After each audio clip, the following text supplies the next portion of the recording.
What's up, everybody? Welcome back to another episode of Can We Talk About It?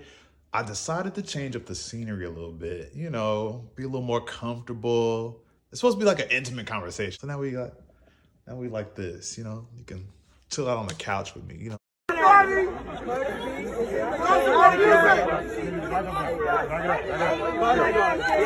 Don't worry though, because ain't nothing changed but the scenery. So, as usual, before we get into the contents of this video, let's make sure that we take care of a few house rules.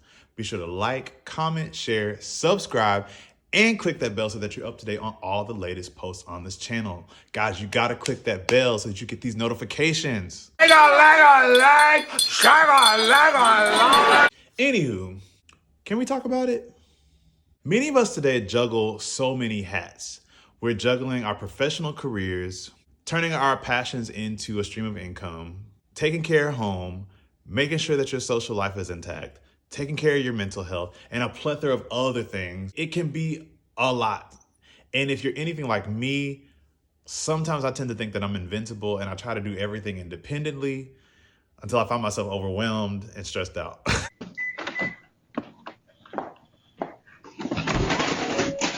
Honestly, all of it can be preventable if we simply learn the art of asking for help.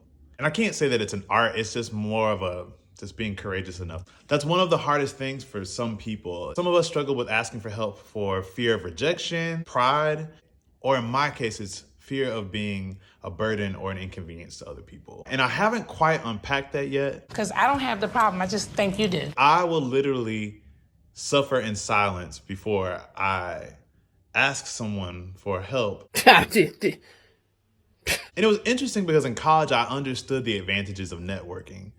And I did it almost seamlessly. Like anytime a professional would come onto our campus to speak at something, it was like I would strategically move to make sure that I got in touch with that person, collected their business card, and stayed in touch with them. I need a plane ticket. I'm trying to get flued out. Which in many instances turned into me landing an internship or gaining some type of opportunity or exposure. But for whatever reason in my personal life, like I struggle with that. So a moment of vulnerability, I'm actually working to overcome my fear of being an inconvenience by simply disregarding however I may feel, because I know that the need or the want is so much greater for now. But I recognize that that's only a way for me to cope. I actually need to unpack that with a therapist, for real. Give yourself a break. I'm actually curious to know, what are some strategies or practices that you've implemented that have aided you in overcoming like your fear or obstacle for asking for help? And for those of you who've never had that issue, like I kind of want to hear from you too. Like, what's your motivation? Like, what drives you? You get good if you just stay strong. My mother actually taught me a lesson about this growing up. The worst thing that anyone can tell you when you're asking for something is no.